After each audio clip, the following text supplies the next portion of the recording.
Steve, Yo, how excited are you? Bama, Tennessee. What are we like, an 11? yeah, it's got everything. Obviously, the story is Bryce Young. It's an AC joint. It's not going to get worse if he plays. He's not getting in a 3-point stance. There's not going to be any contact in it. Obviously, if he gets hurt, that's the risk you take. But I don't see it being any worse. And then I saw the stuff like Monday morning. Did you see that coming out where they were had the towels up in the players' tunnel? Like he was literally warming up before the A&M game and was announced in the stadium as a starter. So those are the lengths that Nick Saban will go to just to still give it to Jimbo. Like he announced starter in the building and That's then he comes beautiful. out and he doesn't play. That's Like beautiful. it never stops. It What never stops. what was the Constantly. fallout of that matchup last week? I mean, have you heard anything about did they make nice or like? I mean, I know they talked before the game and it was kind of awkward looking from the drone point of view.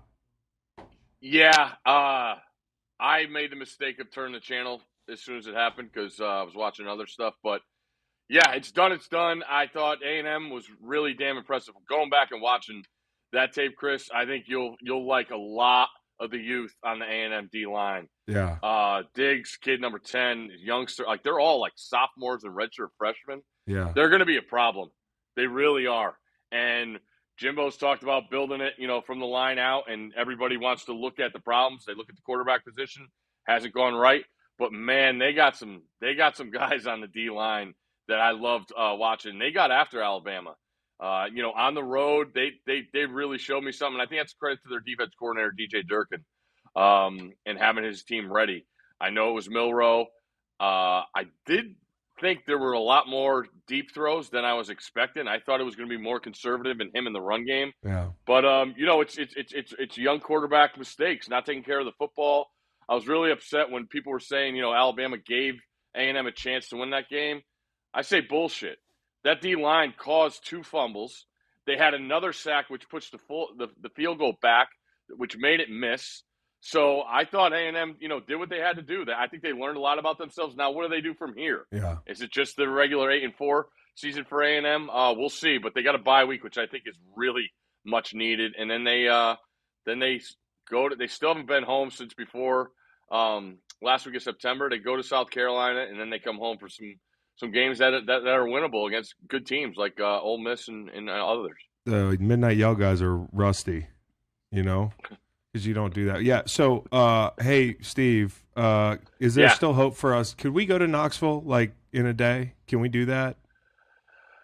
I cannot. Okay, that's fine. That's fine. I have a birthday party to attend for my friend Tom's Okay. son, so we're gonna bury that dream. Okay, Make you buried it a long time. You were never going. I've got a wedding. Okay. Hey, Steve. You really do? Yeah, my niece. My niece is getting married. Oh, good for her. Yeah. Anderson, 12 pressures last week. They get the cheetah Oh. package out there. You love that guy. Heck yeah. So can Tennessee's O-line hold up? Are they going to keep it close? Are they going to win? Because I got this feeling, man, and I feel like most people are going to be on Tennessee because of where their heart is. I mean, what are they catching a touchdown? And it seems like a lot of points at home, at Neyland, like all this hype.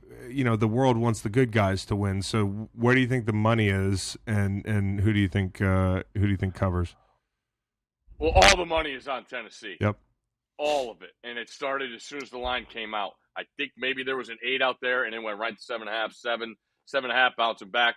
Obviously, the game is based on Bryce Young. Okay, I don't think Alabama could cover this number with Milrow at quarterback. I really don't, because this is a huge spot for Alabama and the receivers. Because think about what they've had at the receiver position. All the first-round picks, top 15 picks. You see the guys doing things in the league.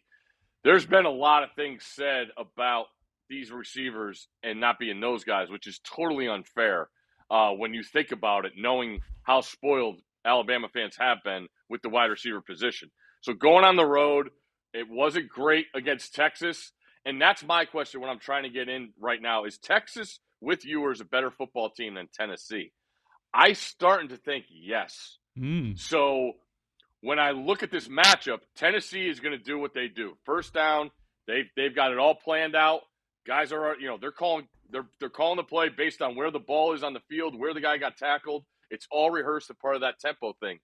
And what I've seen a lot in college football early this year is these road teams defensively playing against tempo, they can't get lined up. And I'm wondering if things are too complicated, if coaches are trying to be too cute with their game plan, where it's like, hey, if we get a first down, let's jump the base and then we'll get one call in. Like, Chris, you could talk to this more than me, but like it's getting everybody on the same page. And Alabama's talent is in the secondary is a lot better than, or I should say, is improved. Yeah. And it gets better every week to me. Yep. So Tennessee's going to throw the deep balls. How many are they going to connect on? That's the difference, because there's going to be incompletions. There's going to be overthrows. There's going to be hits on the quarterback, that's for sure. And that's what it comes back to me in this whole game about Hendon Hooker. He's been absolutely phenomenal. I think it's 39 touchdowns and 2 picks since he took over as starter. But what is Bama going to do? I think they're going to blast that mesh point, and he's going to have to make really, really quick decisions. And as we know, that stuff eats on a quarterback as the game goes on. You saw it with Haynes King. I thought he was tough as hell last week hanging in there against Bama.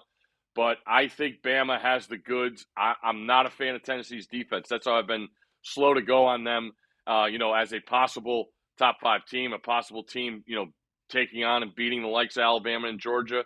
So I look at Alabama in this dynamic. I think there's a lot more pressure on Tennessee here. And I think Alabama is fine with that, and I think they'll play loose. And if I have to lean, I'm taking Bama in this game. Hendon Hooker, 22 touchdowns, 7 interceptions at Virginia Tech while in Blacksburg. So a little bit different. Another reminder. Okay, so like Tennessee's tempo. It was interesting. Fifth quickest team in the country. Right, I know. And it's I don't know. Like when you're on the road, people are quiet, right, when you're on defense. Yeah. So that's one positive. I know that like it can tire you out.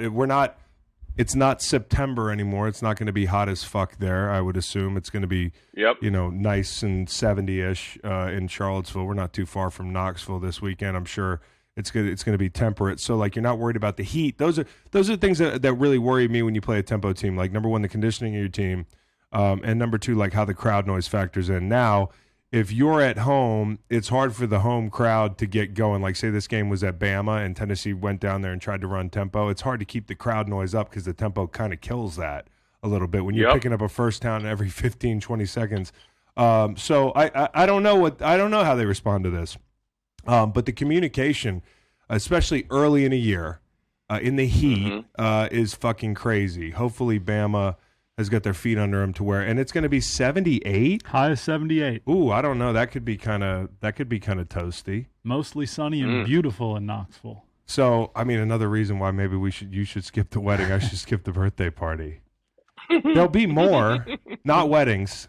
Well, we hope 50-50 shot. Yeah, I mean, if you play the odds, there's going to be more birthdays. So, okay, Steve, what if we picked you up in a private jet? Problem is I'm going to be out in Las Vegas. Oh, never mind. Private jet's not coming.